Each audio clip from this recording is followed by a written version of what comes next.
casa de Israel, redimidos de las naciones, presenta. Shalom, hermanos, bendiciones para todos. Estamos nuevamente acá reunidos para celebrar este maravilloso Shabbat, para aprender cada vez más de nuestro Padre Eterno, de su palabra, que nos edifica, ¿verdad? Que nos edifica cada día, que nos instruye para presentarnos, como dice el apóstol Pablo, presentarnos aprobados delante de nuestro Padre. Entonces, hoy tenemos la parashá número 11. Parashá número 11, Vaigash, significa y se acercó. Y se acercó con la haftará o conclusión del profeta Yehezquiel y los escritos de los emisarios en Lucas 24, 30 al 48. Hoy estamos a 26 del 10º mes del calendario occidental, 11 del mes de Tebet, del año 5781. Esta parashá la hemos titulado la reunificación familiar de lo menor a lo más grande, ¿verdad? Es bien interesante estudiar, ¿no?, la vida de Jacob, de su familia, ¿verdad? Porque ahí tenemos, pues, digamos, por decir algo, cubierto todo lo que es la vida familiar, todo lo que son los conflictos familiares, aún entre esposos, ¿verdad? Cuando Jacob tuvo conflictos con sus esposas, con Rachel, con Lea, en fin. Entre los hijos hubo conflictos, ¿verdad? Las preferencias, ¿verdad? Y situaciones dolorosas también que vive toda familia, ¿no? Toda familia va a tener estas situaciones, no estamos ajenos, ¿verdad? Esto no es algo que está solamente allá escrito en la Torá, sino que son situaciones comunes que se viven en nuestras familias, ¿verdad? Por las cuales todos vamos a pasar, ¿verdad? Pero lo más importante de todo esto, ¿verdad?, es la protección, el cuidado, la supervisión de nuestro Padre, ¿cierto? Siempre estaba allí protegiendo, estaba allí guiando, cuidando a esta familia con todos sus conflictos, pero allí estaba el Eterno, ¿verdad? Y vemos cómo a pesar de los problemas, a pesar de los conflictos, porque hubo conflictos muy graves, ¿no? Pues imagínense, un padre perder a su hijo, supuestamente sus hermanos se fueron todos contra Yosef, en este caso, envidias, odios, ¿verdad? Entonces, a pesar de todo esto, la mano de Hashem estaba allí, ¿verdad? Entonces, esto nos hace elevar nuestra mirada, ¿verdad? A pesar de los conflictos, debemos ser conscientes que los vamos a tener, pero en todo ello aprendemos una lección, aprendemos una gran lección, ¿verdad? Cuando nosotros ponemos nuestra confianza y nuestra mirada en el Eterno, ¿verdad? Él no nos librará quizás de las tribulaciones por las que tengamos que pasar, pero sí nos dará la solución para salir de ellas, ¿verdad? Y esto fue lo que pasó con la vida de Joseph, la vida de Jacob, de su familia, y vemos pues que realmente hubo un final maravilloso después de tantas situaciones por las que atravesaron, ¿verdad? Y pues todos vamos a tener que atravesar por ellas, ¿no? Igualmente también dice el apóstol Pablo, es necesario que a través de muchas tribulaciones entremos en el reino de los cielos, en el reino de Dios, ¿cierto? Es decir, vamos a tener muchas tribulaciones, pero el final, si perseveramos, si ponemos nuestra confianza en el Eterno, va a ser un final feliz. ¿Y qué final más feliz que entrar en el reino de Dios, ¿verdad? Ese es un final maravilloso. Es un final que obviamente pues todos quisiéramos tener, pero es necesario que a través de muchas tribulaciones entremos, es decir, pasemos por muchas tribulaciones, pero son tribulaciones que no son causa de tristeza como el mundo, ¿no? Sino que son tribulaciones, ¿verdad?, que nos van a acercar cada vez más al Eterno. Son tribulaciones, ¿verdad?, conforme a Dios, para arrepentimiento, para Teshuvah, para que en nosotros cada día vaya produciéndose un arrepentimiento interior, orgánico, ¿cierto? Que cada día nos vayamos alineando más con la voluntad de Hashem, cada día vamos conociendo más a Hashem, que cada día nosotros vamos muriendo más a nosotros mismos, negándonos más a nosotros mismos, y la soberanía del Eterno, su dominio, su gobierno y su reino, entonces pueda empezar a crecer en nosotros. Y es bien paradójico, hermanos, que los principales protagonistas, ¿verdad?, por decirlo así, de esta novela, ¿cierto?, de esta novela tan maravillosa, ¿verdad? De hecho, pues, no sé, uno ve por ahí que series del Rey David, series del uno, del otro, pero series así como el estilo novela de Yosef, no he visto hasta ahora, no sé. Y sería bien interesante porque es que allí hay una cuestión, o sea, una trama de familia muy tremenda, ¿verdad?, que podríamos, incluso muchas personas que aún no están en los caminos podrían aprender, ¿verdad? Entonces, lo interesante y lo particular de esto es que los principales protagonistas, por decirlo así, los principales que son Jacob, Israel, que es llamado Israel, está Yosef, y está Yehudá, ¿no? Y Benjamín, ¿cierto? Benjamín. Entonces, si nosotros vemos las iniciales de las letras de los nombres de Yosef,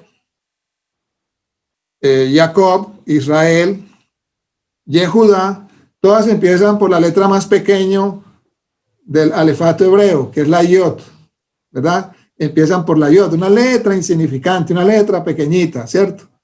Una letra bien pequeñita. Y son los principales protagonistas de esta serie, de esta novela, por decirlo así, entre comillas, tan maravillosa y que tantas enseñanzas nos da a nosotros en estos tiempos. ¿Qué quiero decir con esto? ¿Verdad?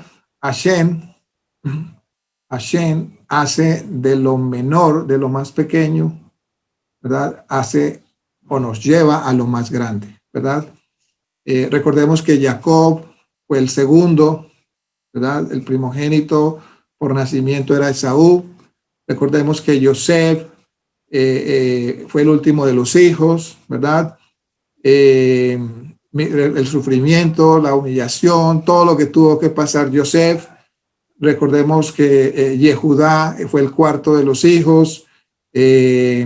También tuvo digámoslo así, tuvo sus fallas, sus fracasos en el tema sobre todo en el tema con su nuera, ¿verdad? Entonces, vemos cómo el Eterno, ¿verdad? Y esta semana también publiqué algo, ¿no? Que el Eterno de lo que parece más insignificante, de lo más pequeño, ¿verdad?, hace cosas grandes, hace cosas maravillosas, ¿verdad? Nos lleva a niveles, ¿verdad? Niveles que no nos imaginamos. Entonces, en esta reunificación familiar, porque aquí en esta parashá vemos una reunificación familiar maravillosa, después de tantas tribulaciones, después de tantas vicisitudes que tuvieron que enfrentar, que esta familia tuvo que enfrentar, viene esa reunificación familiar, ¿verdad? Como en la historia vemos, ¿verdad? En la historia vemos que Yehudá, ¿verdad?, quien había sido uno de los, por decirlo así, los instigadores para vender a Joseph, ¿sí? Él ya se ofrece, él mismo, ¿no? Ya él había tenido una transformación interior y él mismo se ofrece por su hermano, por Benjamín, cosa que no hubiera hecho antes, ¿verdad? Vemos cómo también Benjamín, que es la segunda letra, su nombre empieza por la segunda letra del alefato hebreo, que es la Bet. Benjamín, de hecho, significa hijo de la mano derecha, ¿verdad? Como Benjamín es el instrumento usado en esta historia ¿verdad? Para traer, mostrar ese arrepentimiento genuino, ¿verdad? En Yehudá y todos sus hermanos, y cómo también a través de Benjamín es el instrumento que usa el Eterno para reunificar a esta familia, ¿verdad? Y pues bendito sea el nombre del Eterno, el instrumento que Hashem ha usado y que usará también para traer a sus hermanos, va a ser el hijo de su mano derecha. ¿Quién es el hijo de su mano derecha? Pues todos lo sabemos, que es nuestro santo maestro Yeshua, el Mesías, ¿verdad? Entonces vemos pues cómo esta historia está compuesta por protagonistas, por decirlo así, con, digamos, que sus orígenes no fueron los más altos, sus orígenes no fueron de la nobleza, de la alcurnia, ¿verdad? Que fueron personas con errores, con fallas, que fueron personas que tuvieron problemas constantes, ¿verdad? Pero de allí Hashem cogió a estos hombres, ¿verdad? Y realizó en ellos una transformación increíble y luego hizo cosas, o sea, los trajo a unos niveles espirituales, incluso unos niveles también materiales y físicos maravillosos, ¿verdad? Esta semana estaba viendo una película maravillosa que me la recomendó una hermana, ¿verdad? Una hermana en la carne, ¿no? Se llama Tan Distinto Como Yo, se las recomiendo, es una película maravillosa. Y allí uno de los protagonistas precisamente empleó una frase que me gustó mucho. Dice, Dios es experto en reciclar la basura y convertirla en oro. Y le recomiendo esa película, maravillosa, trae una enseñanza espectacular. Y es verdad, Dios toma lo insignificante para el mundo, ¿verdad? Y lo convierte en piedras preciosas. Entonces, en esta porción, ¿verdad? De esta semana, la porción de la Parashá, pues se habla de la reunión, ¿cierto? De la reunión de Jacob y toda su familia con Yosef, el hijo que había sido dado por muerto. Y por fin el plan de Yosef, pues, se ha realizado, ¿verdad? Que es que Jacob y su familia, recordemos que Jacob tuvo 2 sueños, se los comentó a sus hermanos y pues allí eso hizo que la envidia y el odio se aumentara, ¿cierto? Sobre Yosef por parte de sus hermanos, donde él soñaba de que todos ellos se inclinaban delante de Yosef, ¿verdad? Entonces digamos que acá Jacob y su familia vienen pues a vivir a Egipto, se cumple parte del sueño, digo parte porque recordemos que ya Rachel había muerto, entonces Rachel ahí todavía no se inclina, eso va a ocurrir en la resurrección, ¿verdad? A través del Mesías. Entonces vemos cómo Jacob y su familia vienen a vivir a Egipto para ser salvados del hambre que estaba azotando a toda esa región del antiguo cercano oriente. Entonces, Yehudá es quien abre el camino, ¿verdad? Y la caravana de la familia llega a la región de Goshen. Recordemos que ellos son apartados a una región, a una tierra llamada Goshen, que se las dada por el mismo faraón. Después de que Yosef se entera que su padre había llegado allí, él se encamina a su encuentro, ¿verdad? Él se encamina, corre hacia su padre. Y esta escena tan maravillosa y tan hermosa, a mí me recuerda, aunque pues obviamente con un contexto diferente, pero me recuerda la parábola que relata Yeshua sobre el hijo pródigo, ¿no? Aunque allí fue el padre que corrió, ¿verdad? Aquí es el hijo que corre. Entonces la escena del reencuentro se presenta acá en nuestro texto, en unos tonos muy breves, pero muy emotivos, ¿verdad? Dice el capítulo 46, 29, dice, tan pronto como apareció ante él, se echó sobre su cuello y lloró sobre su cuello durante mucho tiempo. Imagínense en esta escena, hermanos. Imagínense esta escena, cuánto lloraría Joseph, ¿verdad? Imagínense que la estemos viendo nosotros también, incluso hasta en una pantalla. Yo creo que todos nosotros lloraríamos, ¿verdad?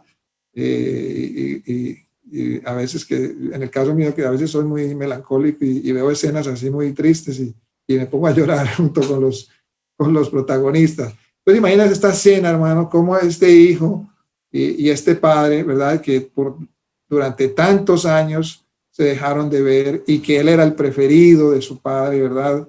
Imagínense cuánto lloraría Yosef en el cuello de su padre, ¿verdad? Ahora, aquí podría haber como una pequeña ambigüedad, ¿cierto? Y podríamos preguntarnos, ¿cayó Yosef sobre el cuello de Jacob y lloró o fue al contrario, ¿cierto? Que Jacob fue el que lloró. La mayoría de los sabios pues consideran que Yosef fue el que lloró, pero lloró de alegría al ver a su padre, pues sugiriendo que Jacob estaba, incluso dicen los sabios que Jacob en ese momento estaba recitando el Shema y no interrumpió sus oraciones. Incluso el Ramban, pero no el Ramban Maimónides, sino Nachmanides, dice, sin embargo, que fue Jacob quien cayó sobre el cuello de Yosef y lloró, ¿verdad? Dice él que es bien sabido que cuyas lágrimas están más presentes el padre anciano que encuentra vivo a su hijo perdido hace mucho tiempo después de haber desesperado y llorado por él, o el joven hijo que gobierna. Entonces, allí pues hay una, digamos, a veces pareciera haber una ambigüedad, pero lo que sí es cierto es que sí hubo un lloro, ¿verdad? Hubo un lloro allí muy conmovedor después de tanto tiempo de ausencia, ¿verdad? Yo creería que los dos lloraron, ¿verdad? Imagínense un padre que ha dejado ver a su hijo, igualmente un hijo, ¿no? Con el deseo de ver a su padre. Yo consideraría que ambos llorarían allí. Bueno, de hecho, el texto pues continúa con la declaración de Jacob, que dice, ahora déjame morir ya que he visto tu rostro, que todavía estás vivo, ¿verdad? Entonces, ahí vemos también una emotividad en Jacob a partir de ese encuentro. Entonces, el amor del padre por su hijo también se expresa claramente, ¿no? Y obviamente también lo es el amor del hijo por su padre, ¿cierto? Jacob sabía que la cultura impía, ¿no? La cultura pagana, perversa de los egipcios, no era un lugar para que su familia criara hijos y viviera, ¿verdad? Y creo que esto también nosotros tenemos que ser muy conscientes, ¿verdad? De la cultura de la que estamos rodeados, ¿verdad? De la cultura que nosotros estamos rodeados y también pues tenemos que tener muy claro de que esta cultura que nos rodea no es una cultura apta, no es un lugar apto para nuestros hijos, ¿verdad? Pero bendito sea el Eterno. Debemos, si digamos, estamos teniendo problemas con esta situación, debemos orar al Eterno, ¿verdad? Para que nos provea ese Goshen, esa tierra apartada, ¿verdad? Primeramente en nuestro espíritu, en nuestro interior, porque ¿de qué nos ganamos apartarnos físicamente, ¿verdad? Cuando Egipto todavía está en nuestros corazones, ¿cierto? Entonces lo primero que hay que hacer es sacar a Egipto de nuestros corazones para que esa tierra, ese corazón, ese ser interior sea apartado para el Eterno, y en la medida que nuestro interior es apartado para Dios, ¿verdad? Entonces eso se reflejará también en el mundo exterior. Tendremos un lugar apartado, Hashem apartará, Él lo hará providencialmente, apartará un lugar, un Goshen para cada uno de nosotros, para nuestras familias, para que podamos tener una crianza conforme a la voluntad de Hashem para nuestros hijos. Entonces, Jacob sabía esto, ¿verdad? Además, él sabía que como pastores que eran ellos eran, su actividad primordial es la agricultura y el pastoreo, ellos serían despreciados por los egipcios, porque los egipcios consideraban la tarea del pastor como algo para esclavos o para los estratos más bajos de la sociedad. Entonces, por lo tanto, José instruye a sus hermanos para que le dieran a conocer su medio de vida, de sustento al faraón, cuál era su actividad, razonando que como resultado, entonces se les ofrecería un lugar para vivir que estuviera aislados que estuvieran ellos aislados de la corriente principal de la sociedad egipcia, ¿verdad? Recordemos que los egipcios eran adoradores de los animales, ¿verdad? Y ellos detestaban, en este caso específico, detestaban al pastor, ¿cierto? Por ser demasiado, entre comillas, terrenal para sus nobles ideales, ¿cierto? Y esto señala una distinción interesante entre los egipcios y la familia de Jacob. Como pastores, Jacob y sus hijos habían pues aprendido, ¿no? La bondad y la generosidad al cuidar de los animales dependientes, ¿verdad? Además, pues habían aprendido a depender del Eterno porque su misma ocupación, pues, requería la bendición de la lluvia sobre los campos para dar tierra de pastoreo para su rebaño, ¿verdad? En particular, la sociedad agrícola egipcia, por el contrario, ¿verdad? Prosperó, pero gracias a ¿qué? A la esclavitud y al desprecio por la dignidad humana, ¿cierto? Y el resultado, pues como sabemos, fue una sociedad totalmente perversa y desenfrenada, muy parecido a lo que estamos viviendo hoy. Hoy en día la sociedad, quienes manejan la sociedad, quienes manejan los gobiernos, quienes manejan la economía, quienes manejan la política, ¿verdad? Esto pues sin ser comunistas ni nada. De hecho, el comunismo es un sistema, ¿verdad?, de economía no muy, el comunismo y el socialismo como se manejan hoy día no son muy adecuados tampoco, ¿verdad? Pero no vamos a entrar pues en política, pero sí podemos ver acá cómo la sociedad egipcia prosperó a través de esclavitud y desprecio, y es lo que estamos viendo hoy en día, ¿no?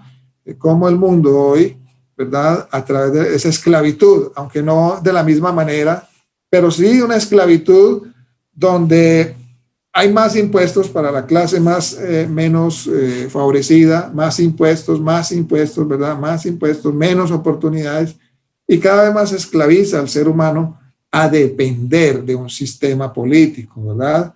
Y eso es lo que se está prácticamente confeccionando desde hace algunos años, diría yo unos 200, 300 años, se está confeccionando un sistema, ¿verdad?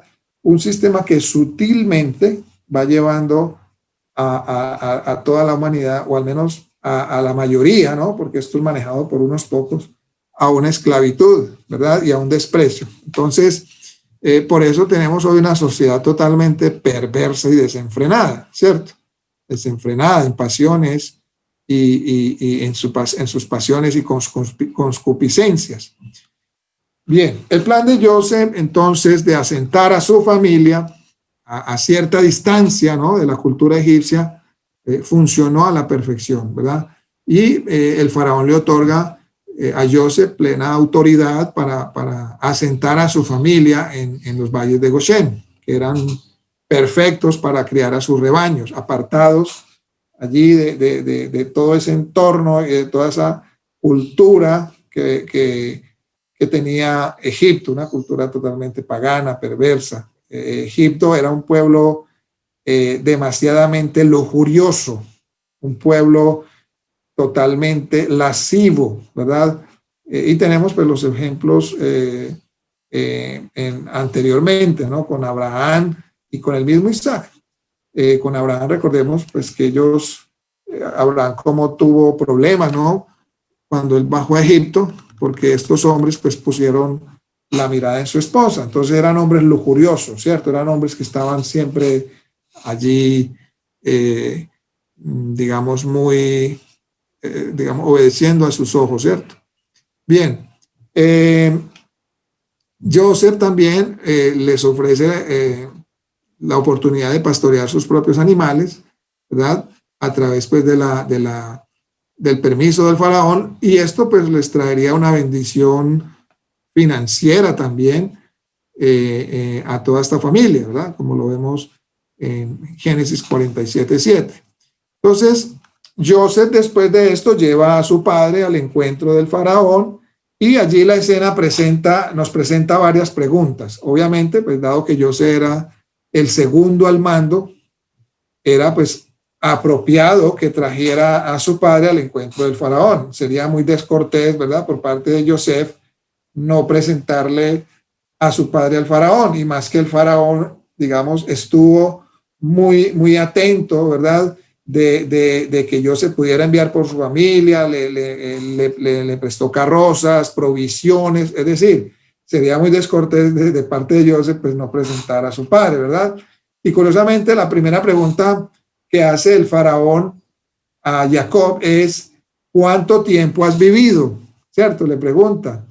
Quizá el faraón pues tenía curiosidad por saber si Jacob había alcanzado la edad ideal de una perspectiva egipcia. En Egipto la perspectiva de edad eran 110 años. Es decir, una persona que llega a los 110 años, según la perspectiva egipcia, pues era una persona bendecida por los dioses, ¿verdad? Esto era la perspectiva egipcia. Ahora, si Jacob era consciente de la perspectiva egipcia, pues su respuesta sería como una especie de burla sutil, porque le responde al faraón que los años le dice, los años de mi peregrinación son 130, ¿verdad? Bueno, allí no hay nada raro, pero mire lo otro que le dice, pocos y desagradables han sido los años de mi vida, ni han cumplido los años que vivieron mis padres durante los días de su peregrinaje, ¿cierto? Entonces, aquí vemos pues que de pronto Jacob podría estar, digamos, utilizando una sátira, ¿no? Pero bueno, esto pues no está literal en la Torá, pero pues por la respuesta uno podría, digamos, aludir a que así pudo haber sido, ¿cierto? Bien, en el punto de vista de Jacob, 130 años son pocos, ¿verdad? Este punto de vista, pues obviamente superaba el ideal egipcio, que era de 110 años. Recordemos que Abraham había vivido 180 años e Isaac 175, ¿verdad? ¿Y por qué no? Pues el Elohim de Abraham, Isaac y Jacob era el Elohim de la vida, ¿cierto? Mientras que el faraón y su pueblo estaban religiosamente consumidos por la muerte, ¿cierto? O sea, por su vida era mucho menor, ¿cierto? Y también, pues, nos podemos sorprender también con el hecho de que Jacob bendijo al faraón, ¿cierto? Como lo relata aquí la parashá en 47:10. Ahora, ¿qué tipo? No sé si ustedes se han preguntado, ¿qué tipo de bendición podría darle Jacob a este gobernante pagano? Imagínense ustedes que de pronto les digan, ustedes, bueno, que ustedes estén ante, no sé, un alcalde o algún dirigente importante, ¿verdad? Un gobernador o hasta el mismo presidente, ¿no? Y ustedes digan, bueno, por favor, podría darle una bendición para el señor presidente o el señor alcalde.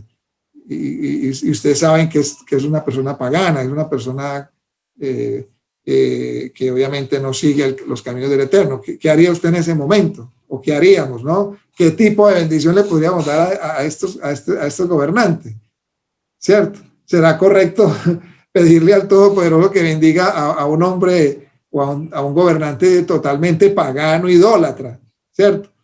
Es como si en este momento diría, bueno, una bendición para el alcalde de Medellín. Y sabemos que el alcalde de Medellín, aunque pues ha hecho cositas buenas, ¿cierto? Hay cosas interesantes y ha desafiado toda una clase política que estaba todo el tiempo ahí corrupta.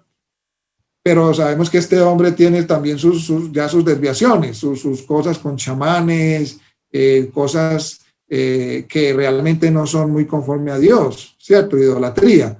¿Qué haríamos, cierto? ¿Cómo bendeciríamos a este hombre? ¿Qué le diríamos? Porque aquí está hablando de una bendición, aquí no está hablando pasa al frente y arrepiéntete de tus pecados, no, aquí está hablando de hacerle una bendición a un gobernante, ¿cierto?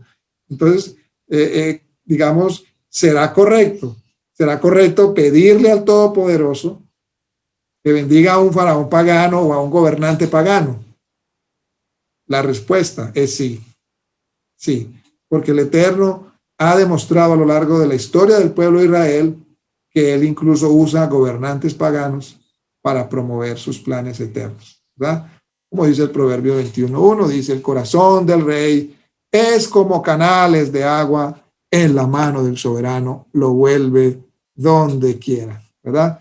Pues sí, es correcto bendecir a estas personas, que Dios los bendiga, que Dios les dé sabiduría para guiar a sus pueblos, ¿verdad? y también lo dice en los escritos de los emisarios. Incluso el mismo apóstol Pablo dice que oremos por los que están en eminencia, ¿verdad? Para que podamos vivir quieta y reposadamente en estos tiempos, ¿cierto?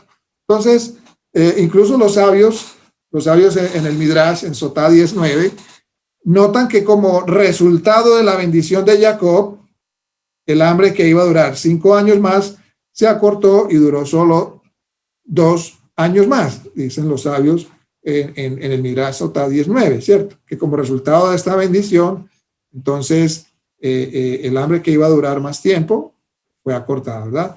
Cualquiera que sea la naturaleza y el resultado de las bendiciones, en otras palabras, las bendiciones de Jacob, podemos deducir de su ejemplo, ¿verdad? De su ejemplo, que nunca está mal buscar la bendición de Dios sobre aquellos que nos gobiernan. Esa es la conclusión, ¿verdad? De este pasaje. Debemos siempre buscar la bendición de Dios sobre aquellos que nos gobiernan, incluso hasta sobre el mismo Maduro, ¿verdad? Podríamos decir que Dios lo bendiga, ¿no? Que Dios se apiade de esa alma, ¿verdad? Y bueno, y todo lo que está haciendo Maduro, aunque nosotros no lo entendamos en estos momentos, no lo entendemos, quizás no alcanzamos a entender los planes de Dios, pero ese hombre está ahí porque Dios lo necesita ahí para, con alguna situación, algún plan mucho mayor, ¿verdad? Que no la sabemos todavía.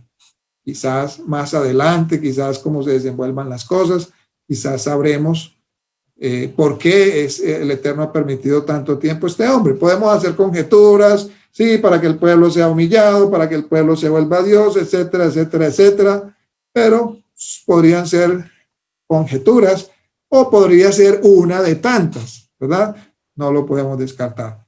Pero que el Eterno permite hombres en el poder, ¿verdad? Y que nosotros podamos bendecir, sí lo podemos hacer, ¿verdad? El faraón era un hombre pagano. Nabucodonosor era un hombre totalmente pagano, no creía en nadie, o sea, y vemos como Daniel, el profeta, lo llamaba su majestad, con respeto, lo llamaba su majestad, ¿verdad? Hace días tuve un debate con un hermano, no menciono su nombre porque la mayoría lo conoce. Él tiene aversión por Francisco Bergoglio, ¿no? Él tiene mucha aversión y se le nota, porque lo llama de una y otra manera. Francisco Bergoglio es el Papa, pues, de la Iglesia Católica, ¿verdad? Y claro, el hombre está totalmente, pues, errado y bueno, y lo que más podamos pensar y decir del hombre de Bergoglio tendrá su agenda oculta, etcétera, etcétera, etcétera. Pero yo le hacía la pregunta, bueno, pero este hombre está en autoridad y hay que darle el respeto como tal, ¿cierto? Me decía que no, y lo llamaba incluso hasta payaso, y bueno, yo le dije, no. ¿Y por qué hay que darle, digamos, el respeto debido a este hombre? Bueno, porque él es una autoridad, más que un líder religioso. Recordemos que el Papa es la cabeza de un Estado soberanamente constituido, que es el Estado Vaticano. El Vaticano es un Estado, una nación como tal. Y desde ese punto de vista nosotros debemos orar también, ¿por qué no? Por Francisco Bergoglio, que Hashem tenga misericordia de este hombre, de este faraón de estos últimos tiempos, ¿verdad? Que Hashem tenga misericordia de este faraón, ¿cierto?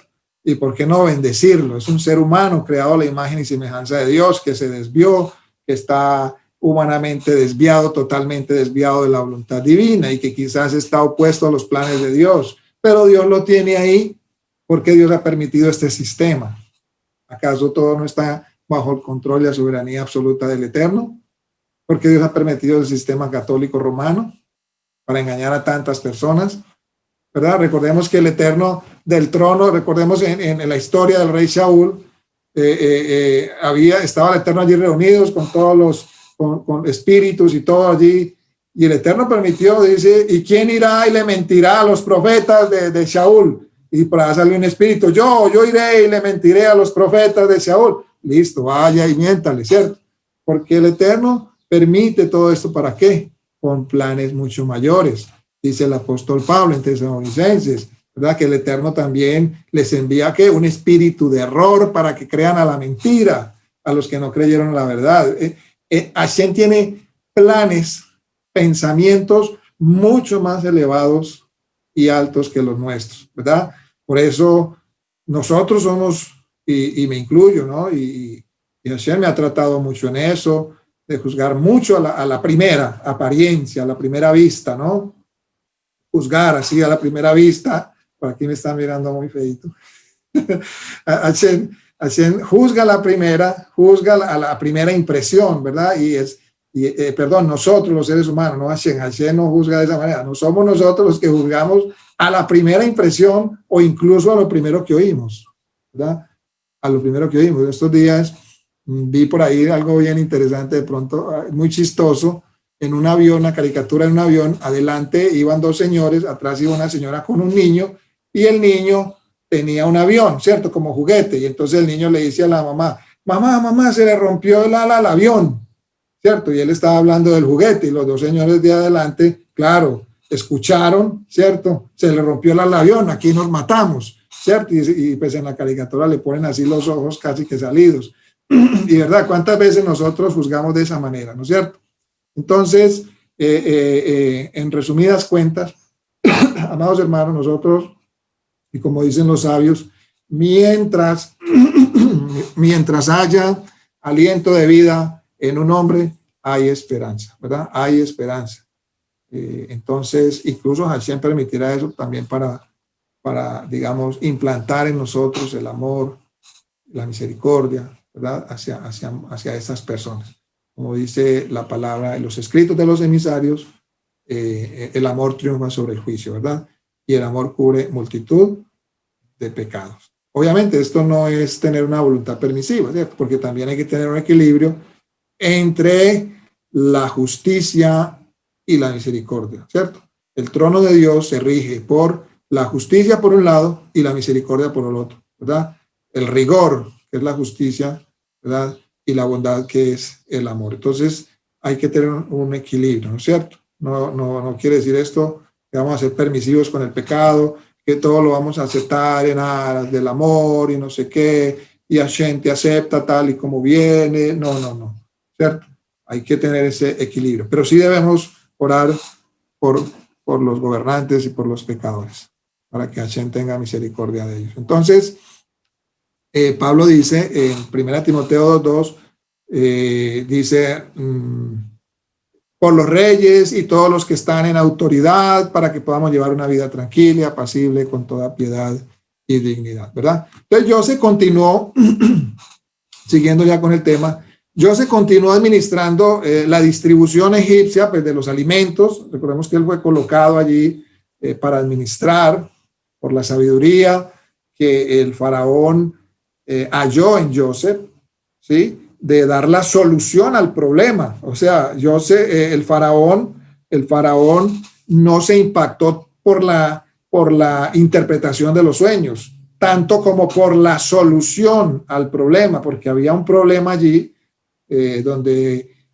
José le dice, sí, van a haber 7 años de abundancia, pero van a haber 7 años de hambruna. Pero José no se quedó ahí, ¿cierto? Porque el faraón sabía que había soñado, y incluso él llamó a todos sus hechiceros, a toda esa corte que le adivinaban, y ninguno, ¿verdad? Ninguno le dio una solución que pudiera impactar al faraón. El único fue Joseph, que había recibido la sabiduría del cielo, ¿cierto? Del Eterno, que no solamente interpreta el sueño de lo que iba a pasar, sino que también le da la ñapa. En otras palabras, le da la solución al problema. Dios le dice, va a pasar esto y esto, pero haz esto y esto, ¿verdad? Y eso fue lo que impactó, y por eso Joseph fue colocado como administrador, como el segundo al mando en el imperio de Egipto, ¿verdad? Y que nosotros también tengamos como esa sabiduría, que no nos entretengamos con, dar la interpretación del sueño tan maravilloso. No. ¿Cuál es la solución? ¿O por qué ese sueño? ¿Por qué esa visión? ¿Verdad? ¿A qué nos quiere mostrar el Eterno? ¿A qué nos quiere llevar nuestro Padre amado? ¿Verdad? Entonces, a medida que la hambruna se hacía cada vez más severa, más fuerte, la riqueza de la población de Egipto, pues, se consumía ¿en qué? En la compra de alimentos, ¿verdad? Y finalmente, pues, toda la población en Egipto, incluso en áreas circundantes, se vieron obligados a ceder rebaños, incluso incluso las tierras que ellos tenían para comprar provisiones. Y nuestro texto señala que de esta manera, pues, José adquirió riquezas, incluida la tierra para el faraón, ¿verdad? Los propietarios de la tierra, al tener que ceder la tierra, fueron reubicados en ciudades de todo Egipto para, pues, poder facilitar la asignación de alimentos, ¿verdad?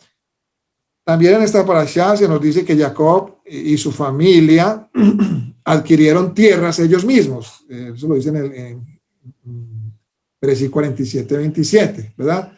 A diferencia, mire que el pueblo del Eterno, aquellos que dependen, que confían en Hashem, todo es diferente, todas las cosas obran para bien, ¿verdad? Miremos que aquí Jacob adquiere tierras, ellos mismos adquirieron tierras, a diferencia de los egipcios, que por el contrario tuvieron que ceder su tierra para poder comer. Entonces, Hashem estaba bendiciendo a Jacob tal como lo había prometido, ¿verdad?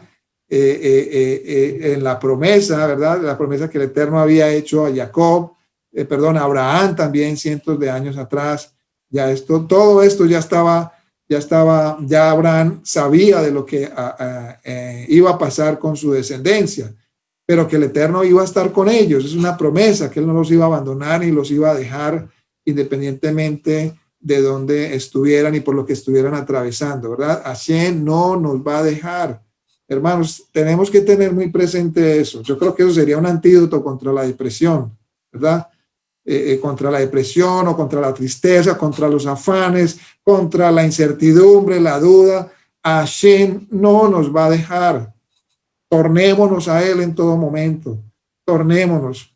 Sí, vendrán situaciones difíciles, tendremos sentimientos negativos, por decirlo así, pero ahí es donde tenemos que voltear, tenemos que elevar nuestra mirada al Dios Todopoderoso que hizo los cielos y la tierra y que prometió que no nos iba a abandonar, ¿verdad? Entonces, el Eterno estaba bendiciendo a Jacob tal como Él lo había prometido. Jacob vivió 17 años en Egipto. Él tenía 130 años cuando llegó, murió a los 147. Y nuestro texto contiene la petición final de Jacob cuando ya se acerca al final de su vida, cuando él le dice a Joseph, por favor, no me entierres en Egipto, pero cuando me acueste con mis padres, me sacarás de Egipto y me enterrarás en su sepultura, ¿cierto? En Génesis 47, 29 al 30. Ahora, ¿por qué Jacob está tan decidido a ser enterrado en el mismo lugar en el que fueron enterrados sus padres, sus antepasados, perdón? Ahora, el significado acá es muy obvio, ¿cierto? El por qué Jacob quería ser enterrado en el mismo lugar que fueron enterrados sus antepasados. Jacob puso su esperanza en la promesa del Eterno, que incluía la promesa de la tierra. Mire que la fe de Jacob era una fe que traspasaba, ¿no? Traspasaba este mundo. Y por eso le pide a Joseph que lo entierre allá donde estaban sus antepasados, ¿verdad? O sea, en la tierra prometida. ¿Basado en qué? En las promesas de Dios. Basado en la promesa de Dios. Las promesas de Dios, ¿verdad? Y también es algo que nosotros debemos aprender. Las promesas de Dios, ¿verdad? Traspasan el tiempo, traspasan el mundo, ¿verdad? El espacio, todas las promesas de Dios son eternas, son para siempre, ¿verdad? Entonces Jacob todavía tenía en mente las promesas del pacto que el Eterno había hecho con su antepasado Abraham. El haberse establecido entonces en la tierra de Egipto, pues digamos que en Jacob no había eclipsado la esperanza de un pacto plenamente realizable en el futuro, ¿verdad? Y tampoco lo debía hacer con nosotros. Independientemente de donde estemos, cómo estemos, hay unas promesas que sobrepasan el tiempo, ¿verdad? Hay unas promesas que, digamos, incluso si no las viéramos aquí cumplidas, debemos tener la fe y aferrarnos a ellas, que se cumplirán en el futuro o en el mundo venidero, ¿verdad? Entonces, y por eso mucha gente cuestiona a Dios y aún al Mesías. No, pero tantos años, y a ver, que por qué no ha venido, y que no sé cuántas, y eso es mentira. Sí, entonces empiezan a cuestionar, pero porque no tienen en cuenta esto de lo que estamos hablando. Las promesas de Dios, ¿verdad? Traspasan tiempo, todas las fronteras habidas, límites habidos y por haber. Las promesas de Dios traspasan todo eso y nosotros nos debemos aferrar a ellas para que a través de esas promesas seamos lanzados, ¿verdad? Por decirlo así, a todo eso que se cumplirá en el mundo venidero. Entonces, además, Jacob, además del deseo pues, de ser enterrado con sus antepasados, él también enfatiza, aquí está enfatizando, ¿verdad? Digámoslo, lo podemos ver así, podemos ver una alusión, ¿verdad? Una inferencia de Jacob en la futura resurrección, ¿cierto? Porque, pues, ¿qué objetivo tendría? Llévame a la tierra, ya yo estoy muerto, pues, donde me entierren, como dicen algunos, ¿no? Como decía un cantante, creo que era Antonio Aguilar, que me acuerdo mucho, a mí que me entierren en tierra bruta donde me trille el ganado, ¿no? Podría decir cualquiera así, ¿cierto? No, pero Jacob tenía una fe, tenía la fe en las promesas de Dios, ¿verdad? De que él pudiera ser enterrado en la tierra que el Eterno prometió a sus antepasados, ¿verdad? Entonces, para él, el entierro, pues, no era simplemente una cosa o una cuestión cultural, sino que expresaba una esperanza, ¿verdad?, en la fidelidad eterna de Dios, ¿cierto? Entonces, como Abraham también, quien hizo que su siervo también, recordemos Eliezer, que su siervo Eliezer hiciera un juramento colocando su mano debajo del muslo, ¿cierto? Así Jacob también requiere, porque mire la seriedad y mire lo que esto significaba y la importancia de esto para Jacob, de que fuera sacado de Egipto y fuera enterrado en la tierra que le había sido prometido a sus padres. Entonces, Jacob requiere que Joseph haga un juramento similar, ¿verdad? Y esto puede parecer muy extraño incluso, pero esta forma de prestar juramento sin duda estaba ligada a la señal del pacto, es decir, el Brit Milá, la circuncisión. Y colocar la mano debajo del muslo, pues era un juramento que se hacía en la proximidad de la señal del pacto. Por lo tanto, el juramento que hizo Joseph pues sería como el factor persuasivo, por decirlo así, para obtener la aprobación del faraón para enterrar a su padre fuera de la tierra de Egipto, ¿cierto? Lo vemos en el capítulo 50, verso 4. Entonces, nuestra parashá, termina con Israel postrándose hacia la cabecera de su cama, como lo dice Bereshit 47:31. Él se postra hacia la cabecera de su cama, y la palabra hebrea para cama aquí es mita, es la mem, la tet y la hei, ¿cierto? Hay otra palabra hebrea con exactamente las mismas consonantes, pero con diferentes vocales, pero significa tribu o bastón. O sea, tiene las mismas letras, que es la mem, la tet y la hei, diferentes vocales, ¿verdad? Pero se lee mate, ¿cierto? Cama, mitad, mate, bastón. La Septuaginta, incluso, cuando llega a esta palabra, aquí en 47:31, en vez de decir cama, dice báculo. Y lo mismo en la cita de este versículo en Hebreos 11:21, que es de la misma Septuaginta. Y ahí leemos: por la fe Jacob, mientras agonizaba, bendijo a cada uno de los hijos de Joseph y adoró apoyado en la punta de su bastón. ¿Sí? Dice Hebreos 11:21. Ahora, se apoyó Jacob en su cama, en la mita o en su bastón, pues no podemos estarlo seguros, ¿cierto? Aquí ya no estamos seguros entonces si fue en la cama o si fue en el bastón. Por un lado dice la cama, por el otro dice el bastón. Pero el punto principal acá, amados hermanos, es que Jacob estaba inclinado o postrado, ¿verdad? Y el autor del libro de Hebreos entiende esto como un acto de adoración. Un acto de adoración. Entonces Jacob, aquel hombre que había luchado con el Eterno, que había sido herido en su cadera, llega al final de su vida como alguien que se inclina, que reconoce su dependencia de Dios. De hecho, Israel se llamaría Yesurún, que significa recto, ¿cierto? Íntegro. Y solo aquellos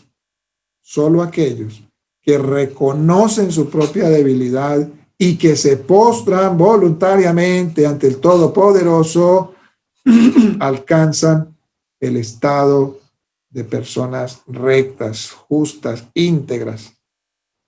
Para mantenernos erguidos, entonces, concluyendo, debemos ¿qué? Inclinarnos delante del Dios Todopoderoso. Para mantenernos erguidos, rectos, ¿verdad? Que es como el significado de la palabra recto, aunque recto aquí pues es una persona que actúa con justicia, que es correcto en toda su manera de obrar, es también misericordioso, no podemos olvidar la parte de la misericordia, ¿verdad? Entonces, para mantenernos así erguidos, rectos, debemos ¿qué? Inclinarnos. Aún hasta el final de nuestros días, debemos terminar nuestros días aquí en la tierra, postrados delante del Dios Todopoderoso. Ahora bien, pues, la historia de Joseph hasta ahora, bueno, la hemos venido mostrando, ¿no? A través de esta enseñanza, ha elevado, pues, digámoslo así, magistralmente, ¿no? Una tensión hasta un punto de ruptura. ¿Por qué? Porque la identidad oculta de Joseph, ¿sí? La identidad oculta de Joseph ha trabajado, ¿no? Para llevar a cabo el plan, como iniciamos al principio, que el plan de Joseph se llevó a cabalidad, ¿sí? Pero uno de los puntos determinantes para que este plan se haya llevado a cabo es la identidad oculta de Joseph, ¿verdad?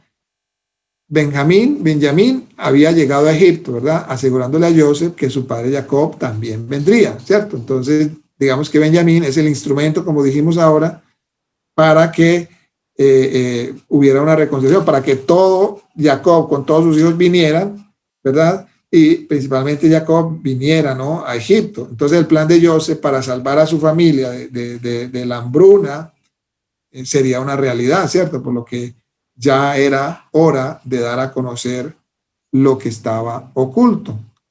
Entonces, recordemos que en este desarrollo hay un discurso, que es el discurso de Judá, el cuarto hijo, de Joseph, de Jacob. Hay un discurso donde Yehudá se aproxima a Joseph, ¿verdad? Y este discurso de Yehudá es el que finalmente trae la resolución, ¿verdad? A toda esta historia, a toda esta situación, ¿cierto?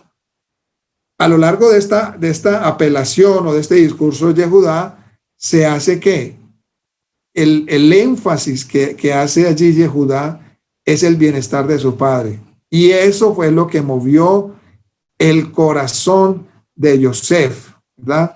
Entonces Yehudá le relata a Joseph que quitarle a Benjamín, a su padre, pues le causaría una gran preocupación, un gran dolor a su padre y que quizás también esto lo podría llevar a la muerte, ¿cierto? Ahora, esto solo sería posible, es decir, de que traer a Benjamín, ¿sí? O al menos no causarle este dolor a su padre, ¿verdad? Solo si el mismo Yehudá se volviera una garantía para su hermano. Recordemos que Yehudá se ofreció, ¿cierto? Y allí es donde Joseph vio un arrepentimiento genuino. No fue un arrepentimiento de palabras, ¿verdad? Fue un arrepentimiento de acciones. Yehudá estuvo dispuesto, incluso con esto, podríamos decir, hacer tikkun, hacer corrección corrección a lo que él había hecho en el pasado. Y todos los que llegamos a la Torá, al conocimiento de la Torá, ¿verdad? Debemos tener muy claro y que Hashem nos ayude. Y en lo que podamos, ¿verdad? En lo que podamos, hacer corrección a todas aquellas cosas del pasado. Hashem nos ha perdonado, bendito sea el nombre del Eterno. Él nos ha perdonado, hemos confesado, obramos mal, ofendimos, transgredimos. Padre, perdónanos, estamos totalmente arrepentidos, no queremos volver a hacer lo que hacíamos en el pasado. Pero hay cosas, mis amados hermanos, que requieren restitución, corrección. Y en el futuro se presentará ese momento, ese tiempo donde Hashem aparejará todas las cosas para darnos la oportunidad de hacer tikkun, corrección, ¿verdad? Como dijo Zaqueo, si he defraudado a los pobres 4 veces, ¿cierto? Se los devolveré o se los restituiré. Ese era un hombre que había conocido la salvación. Y por eso le dijo el Mesías, hoy ha venido la salvación a esta casa. Este hombre también es un hijo de Abraham, ¿verdad? Queremos ser hijos de Abraham, hermanos, debemos estar dispuestos a actuar con rectitud, como estábamos mencionando anteriormente, para poder caminar erguidos, ¿verdad? Y eso también, caminar erguidos, es que aceptamos delante de Dios humildemente, nos inclinamos, nos humillamos delante de la presencia de Dios, y estábamos dispuestos a corregir, a hacer corrección. Entonces ya Judá también aquí también le habla, ¿no? Miren que Yehudá también le habla a Yosef de cómo la muerte de Yosef, de él mismo, pues él no sabía que con el que estaba hablando era el mismo protagonista. Él le habla y le dice que la muerte de Yosef fue totalmente desgarradora para su padre, y finalmente si Benjamín no regresaba, pues seguramente Jacob moriría de una muerte muy penosa. O sea, la amargura y la pena lo llevarían al sepulcro. Entonces, por lo tanto, acá vemos como Yehudá haciendo tikkun, ¿verdad? Mostrando su arrepentimiento genuino, está dispuesto a ser el sustituto de Benjamín, y le ruega a Yosef le ruega a Yosef que lo tome en lugar de Benjamín. Y a lo largo de su discurso, entonces, vemos cómo el bienestar de Jacob es el enfoque principal acá, ¿verdad? Y todo esto, pues, ya es simplemente demasiado para Joseph. O sea, Joseph como que ya no podía más. Yo me imagino, imagínense ustedes, hermanos, la situación por la que Joseph estaba atravesando, ¿no? Joseph, un hombre sensible, era un hombre muy sensible. Ahorita lo pudimos ver, cómo él se lanza, ¿no? al cuello de su padre y llora. Entonces Joseph era una persona muy sensible, se contenía para no llorar, ¿verdad? En una ocasión él se va solo, se aparta de sus hermanos y se va por allá a llorar solo porque no se podía contener. Entonces ya cuando digamos que esta historia o este relato, discurso de Yehudá es lo que llena la copa ya, y ya Joseph no puede lidiar con esto porque están hablando de su padre, están hablando, digamos, del bienestar de su padre. Entonces ya él no puede soportar escuchar que una pena sobre otra podrían venir sobre Jacob, y entonces allí es donde Joseph, que es un hombre sensible, decide que es hora de revelar su verdadera identidad, ¿cierto? Y en el más tierno reconocimiento a sus lazos familiares, pues ordena a todos los egipcios que estaban allí, incluso al que le traducía, que abandonen la habitación, y él se queda solo con sus hermanos, ¿cierto? Y aquí, pues, por fin sus hermanos, pues, conocerán la verdad, ¿verdad? El Salvador, en este caso Joseph, quitará el velo, ese velo egipcio, y lo verán como realmente es, ¿cierto? Entonces, una vez que ya están solos allí, que todos los egipcios habían salido, Joseph se les revela, les habla en hebreo, por primera vez conversa sin intérprete, y su primera comunicación, sin embargo, fue a través de las lágrimas. Un lenguaje universal dice la Torá acá que lloró tan fuerte que los que estaban afuera de la habitación lo escucharon. Y no eran lágrimas de pena o de dolor o nada de esto. O sea, era un lloro de alegría abrumadora, ¿verdad? Por la libertad de poderse revelar. Y mire lo que él dice. Ani Yosef, yo soy Yosef. Es lo que él dice. Y los corazones de los hermanos en ese momento pues deben de haberse congelado, ¿no? Imagínense ustedes esa escena allí, ¿no?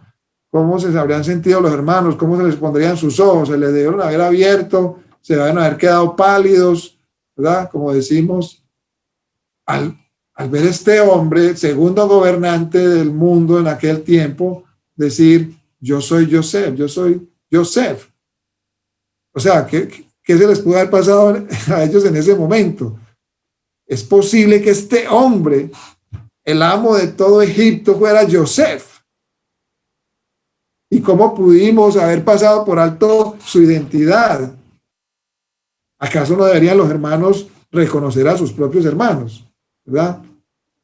Ahora, sin embargo, de alguna manera, sus ojos estaban tan cegados y su intelecto embotado ante la verdad que José tendría que mostrar marcas personales de su identidad para demostrarles exactamente quién era.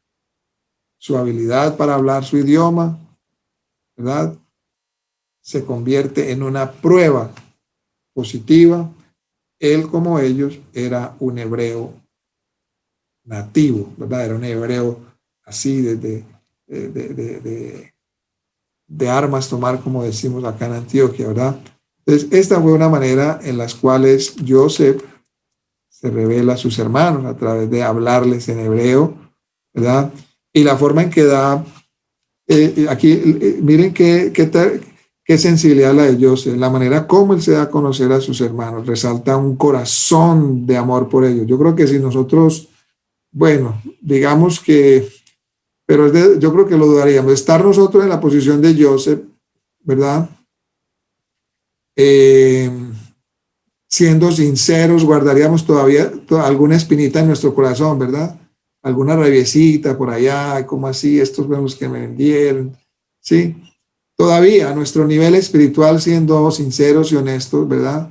Tendríamos que confesarlo, ¿sí? Todavía guardaríamos una espinita por allá, pero mire la manera tan tierna y tan sensible de Joseph revelarse a sus hermanos. Él se da a conocer a sus hermanos y resalta ese corazón de amor por ellos, porque él primero pregunta por su padre, ¿cierto? Él dice, Jacob, mi padre sigue vivo, ¿cierto? Entonces, cuán profundamente, ya con esa libertad de haberse revelado a sus hermanos, debió haber sido para Joseph referirse a Jacob, ¿cierto? A Jacob como mi padre, ¿no? Eso pudo haber causado, o sea, en ese momento, ya con esa plena libertad, imagínense que es la primera admisión acá, la primera, digamos así, aceptación de su identidad, que llega acá como una explosión a sus hermanos, ¿cierto? Por lo que José inmediatamente les pide que se acerquen a él, ¿cierto? Les dice, acérquense. Y luego vuelve y les reitera, Ani Yosef. Y luego procede a tranquilizarlos, porque él sabía esto lo que podría causar en sus hermanos. Entonces Joseph no tiene acá una actitud de condenatoria, de juzgamiento, de juzgarlos, ¿verdad? Es algo en lo que debemos aprender también mucho, sino que él, por el contrario, él procede a tranquilizarlos, les dice, no se entristezcan, ni se enojen con ustedes mismos, y cuando después de los despacha, dice, no vayan a pelear en el camino, porque él ya los conocía, no se vayan a empezar a echar la culpa el uno al otro, y yo te dije que no hicieras esto, que no dijeras lo otro, no. Entonces dice, no se entristezcan, no se enojen, no peleen en el camino, ¿verdad? Entonces miremos acá cómo Joseph está genuinamente preocupado por ellos, y todo esto, todas estas cualidades de Joseph, ¿verdad? Es lo que hace posible una reunificación familiar. Cuando hay perdón, cuando hay preocupación por los demás, ¿verdad? Entonces José aquí no está más concentrado en hacer que se les haga justicia por sus crímenes contra él, no. Él está genuinamente preocupado por ellos. Y de esta historia tenemos mucho que aprender, hermanos, verdaderamente de este hombre. Y por eso Joseph es llamado Joseph el Sadik, el justo. Porque su amor por sus hermanos ha cancelado su deuda, hermanos. Como dice la palabra, el amor cubre multitud de pecados, ¿verdad? Y que Hashem tenga bondad y nos dé este carácter que tenía Joseph, de perdonar, de estar preocupado, de entender el plan de Dios para traer vida a su familia, a sus hermanos. Quizás en estos momentos, hermanos, usted esté separado de su familia en estos momentos por alguna situación o la otra, quizás porque ellos no aceptaron este cambio que usted ha tenido, ¿verdad? Quizás ellos hablan mal de ti, quizás ellos no te quieren hablar ahora, quizás han obrado mal contra ti, quizás te han ofendido, quizás te han tratado mal en cuestiones de negocios o de herencias o de cosas familiares, pero no te desesperes. No te desesperes, sigue adelante con Hashem, preocúpate por ellos, ora por ellos genuinamente, ¿verdad? No trates de hacer justicia por ti mismo, no trates de que la justicia de Dios, como decían los dos apóstoles, los discípulos del Mesías, Adón, ¿quieres que hagamos, que oremos y que descienda fuego sobre ellos? ¿Y qué les dijo el Mesías? Vosotros no sabéis de qué espíritu soy, ¿verdad? Nosotros somos de un espíritu diferente, hermanos. Somos del espíritu que trae reconciliación entre Dios y los hombres, y mientras dependa de nosotros, estad en paz con todos los hombres, ¿verdad? Que así nos ayude, ¿verdad?, a tener esa conciencia, ¿verdad?, de quiénes somos. Pues una vez más, no parece incluso pues demasiado descabellado, ¿no?, usar esta historia tan preciosa, una historia familiar de unificación, de reunificación, ¿verdad?, entre hermanos que habían tenido problemas y situaciones complicadas, ¿no?, muy complicadas. Entonces no es descabellado incluso usar esta historia de Joseph como una ilustración, no solamente para nuestras propias vidas, sino también para una realidad incluso mucha más amplia, y que también en cierta manera nosotros podemos ser también actores en esta historia. Los hermanos del Mesías Yeshua, ¿verdad?, no son conscientes, por mucho que usted les hable, hermanos, esto, o sea, por mucho que uno le hable a un judío, él no es consciente de la identidad del Mesías, ¿verdad? Pero claro, un día lo verán, un día verán a Yeshua por quien realmente es él, el amado del Padre, que fue lo que causó mucha más envidia y mucha más cosita allí entre los hermanos hacia Joseph, ¿verdad? Porque Joseph era el amado del Padre, ¿correcto? Yeshua es el amado del Padre, este es mi Hijo amado, en quien tengo contentamiento, dijo el Padre, ¿verdad? Entonces, algún día, Baruch Hashem, y debemos también orar por eso nosotros, que ellos se les quite ese velo, el velo que les puso el Dios de este siglo, ¿verdad? Como dice el apóstol Pablo, el Dios de este siglo les puso, ¿qué?, un velo para que no les resplandezca la luz del evangelio, del mensaje. Entonces, un día ellos lo verán a Yeshua por quien realmente es el amado del Padre. Sin embargo, esto no sucederá hasta que Yeshua mismo les revele su identidad, ¿verdad?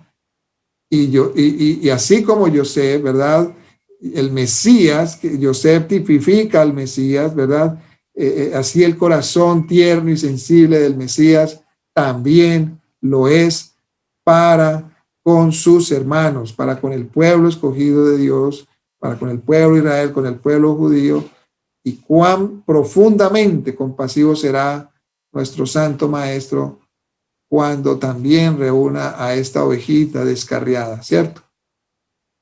incluso si se nos permite reflexionar sobre la mente de Yeshua desde nuestra perspectiva limitada, podemos incluso preguntarnos cuán ansioso estará él por dar a conocer su verdadera identidad. El Mesías debe estar en estos momentos con esa ansiedad de la buena, ¿no? La ansiedad de la negativa, con una ansiedad de cuándo será que mi padre me dice, ve, hijo mío, es el tiempo, porque recordemos que el día y la hora no lo saben ni el hijo, ni los ángeles, ni nadie, sino solamente nuestro padre, ¿verdad? Pero él debe estar ansioso, ¿no? Porque para saber cuándo él podrá revelarse a sus hermanos, él podrá abrazar a sus hermanos, así como Yosef, ¿verdad? Se echó al cuello de todos ellos y les abrazó. Y les dijo, no se preocupen, estén tranquilos. Así el Mesías les dirá, no se preocupen, estén tranquilos, porque Hashem estaba en todo esto y para esto me envió Hashem primero, ¿verdad? Para traerles también a ustedes salvación y redención. Entonces, es necesario que él permanezca velado a sus hermanos por ahora a fin de llevar a cabo ese plan deseado, pero un día ese amor tan grande por Israel que Yeshua tiene se mostrará en sus palabras cuando él diga, Ani Mashiach, yo soy el Mesías, y la prueba que él dará a ellos es mucho más que su propia identidad judía. Él les mostrará las heridas del amor que lleva dentro de su corazón y con los ojos abiertos y el velo quitado, entonces sus hermanos llorarán, pero él enjugará las lágrimas de sus ojos y los consolará con sus palabras de perdón. Entonces todo Israel será salvo, Baruch Hashem. Y no podemos evitar enfatizar cuán completamente diferente es el corazón de Yeshua hacia sus hermanos, ¿verdad? En comparación con el atroz crimen del antisemitismo.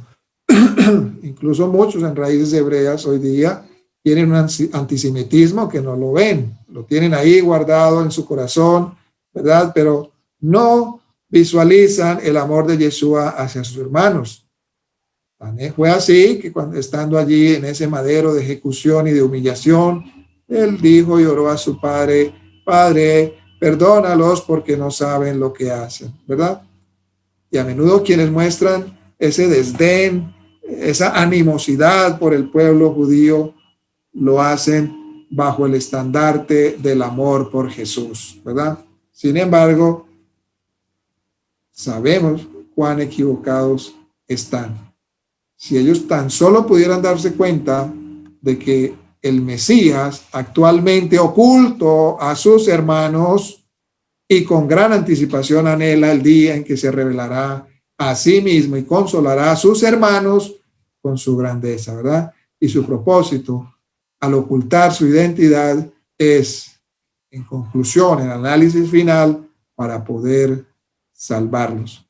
Y como está escrito, ¿verdad? A través del profeta y aquellos y la casa de David llorará, ¿verdad? Como se llora por hijo unigénito, ¿cierto? Entonces, una vez más que se ha revelado a sus hermanos, Yosef no pierde tiempo. Él no pierde tiempo en delinear su plan. No, él dice, deben regresar a Canaán, recoger todo lo que es de ellos y regresar a Egipto, donde podrán vivir fuera del hambre bajo la mano protectora de Yosef. Y al final, pues, el plan recibe el sello de la aprobación del mismo faraón y para entonces el faraón pues ya se había acostumbrado a estar de acuerdo con los planes de Yosef, porque recordemos que él lo colocó allí como el segundo al mando, ¿verdad?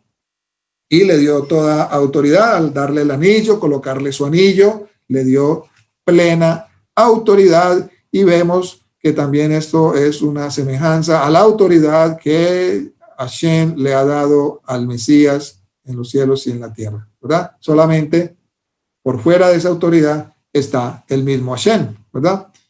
Bien, entonces Faraón se había acostumbrado con los planes de Yosef y le proporciona carrozas egipcias para el viaje de regreso, para que haya un viaje menos costoso, menos oneroso, menos tiempo, y pues le proporciona provisiones también para el viaje. Y una vez más, aquí vemos cómo Benjamín recibe 5 veces más de lo que los demás, marcando aquí unos lazos fuertes de sangre con Yosef, hijos de la misma madre, ¿verdad? Entonces, como decíamos ahora, hay una sencilla instrucción de Yosef a sus hermanos: no peleen en el viaje. Y imaginémonos la conversación que podrían haber entre estos hermanos, ¿verdad? Cuando regresaron a Canaán.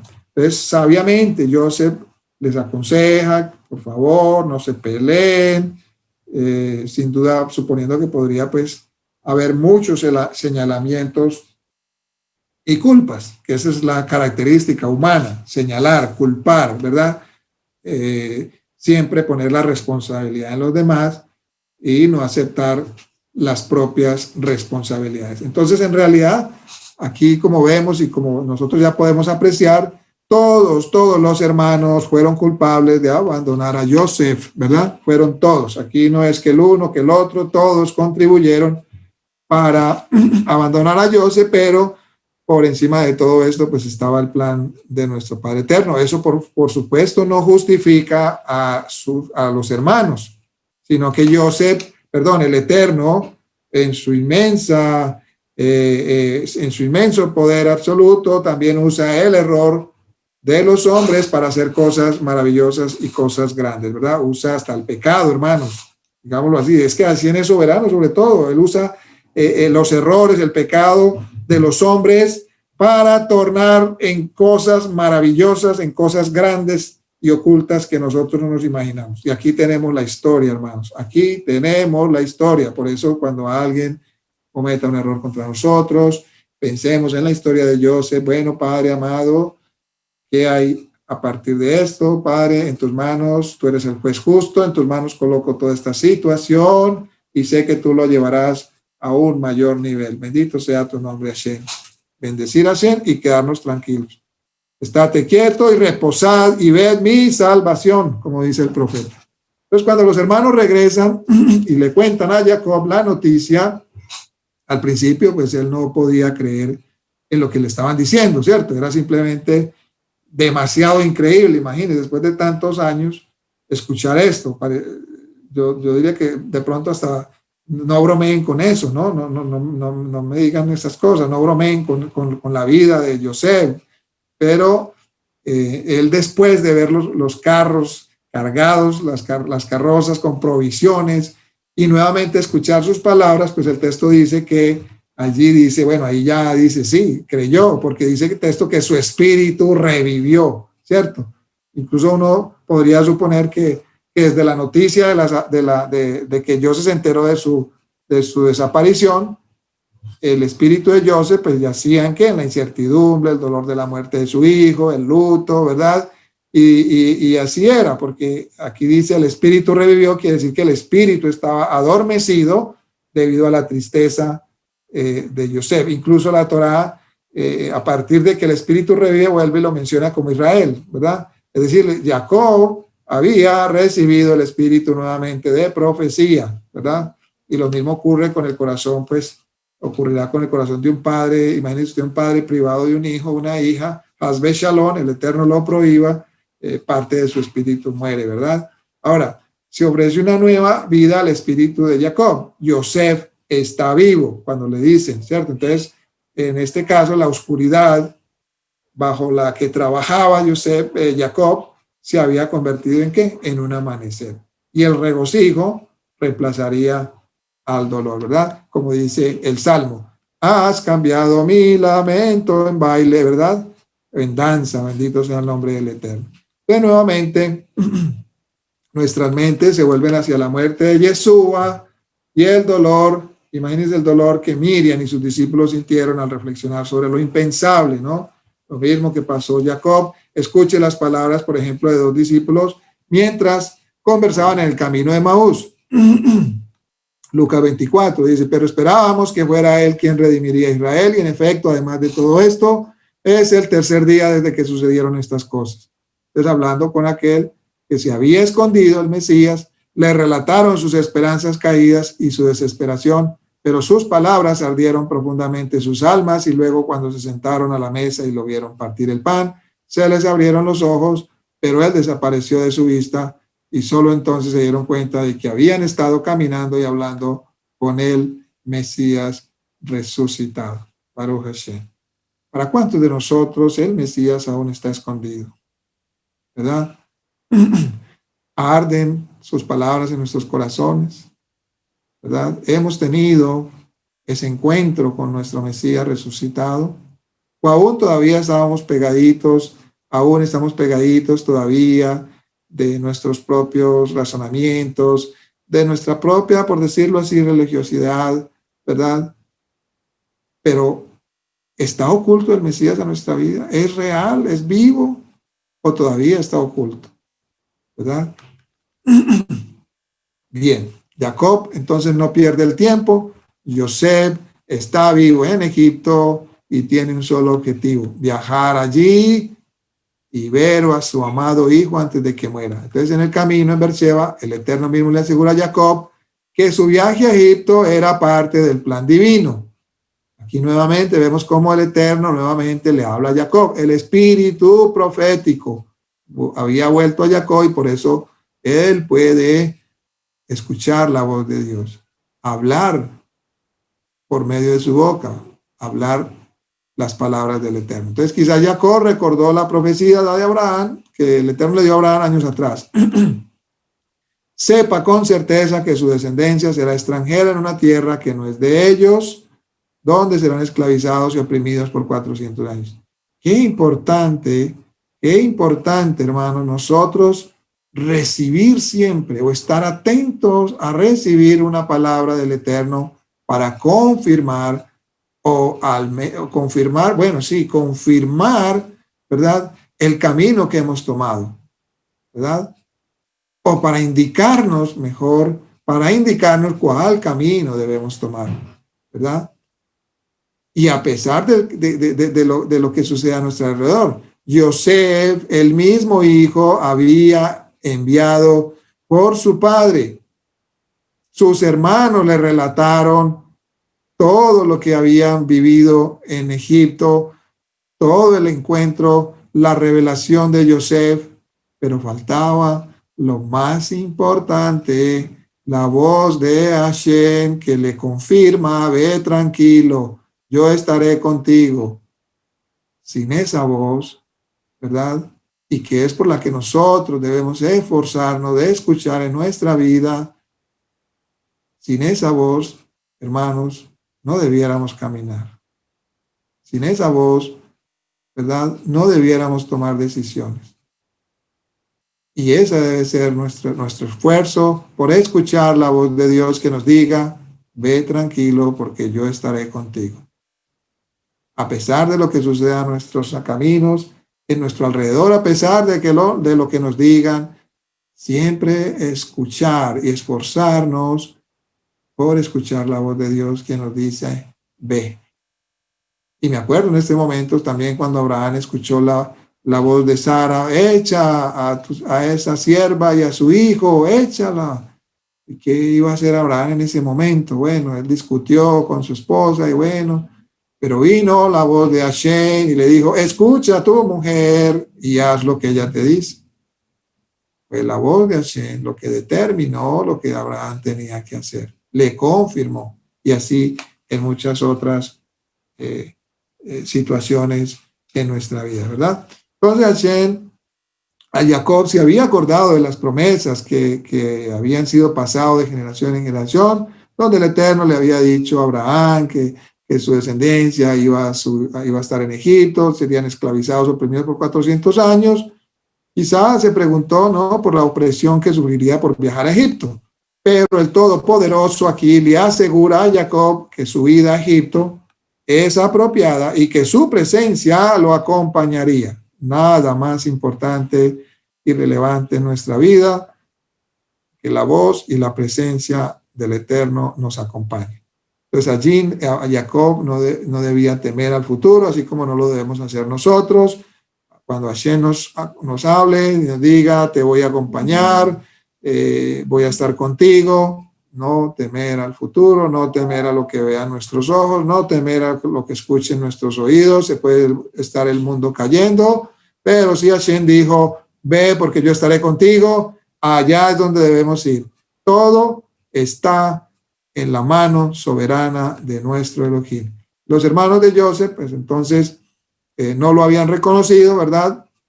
Y asimismo, durante la mayor parte de los 2000 años, tampoco la mayoría de los judíos no se han dado cuenta de que Yeshua es judío. Y el mismo Joseph revela su identidad a sus hermanos.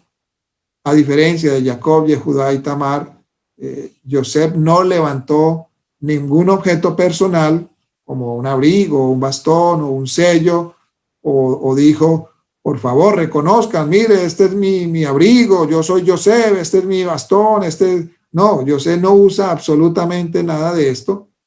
Más bien, él se quita la máscara él mismo declarando, yo soy Joseph, ¿verdad?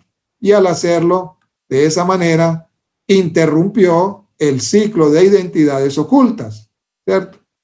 Aunque Jacob ocultó su identidad a Isaac, recordemos cuando Jacob se oculta ante su padre para recibir la bendición de la primogenitura, Lea también le fue ocultada a Jacob, ¿verdad? Él ni sabía que se había casado con Lea.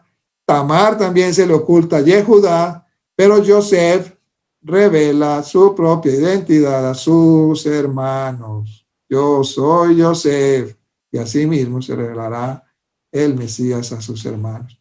Entonces, la reconciliación de Joseph con sus hermanos puede entenderse como, digámoslo así, un presagio profético de la reconciliación final del Mesías con Israel. Llegará un día en que el Mesías se revelará, él revelará su identidad a todo Israel, pero lo hará en su propio tiempo y en sus propios términos.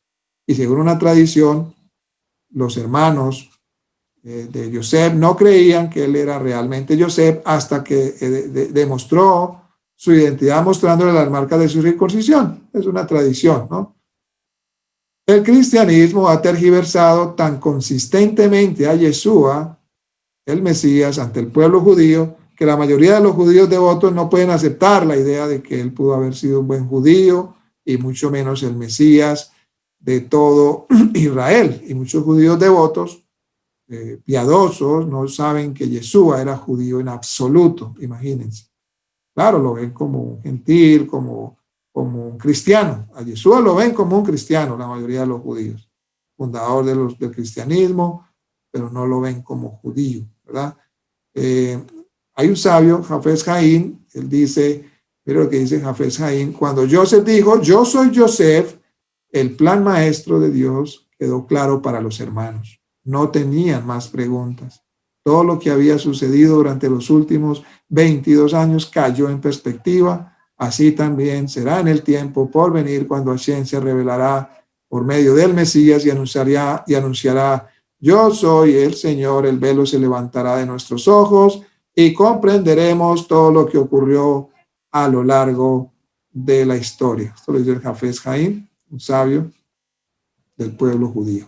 Entonces, la revelación de Joseph trajo un momento de repentina claridad a los hermanos.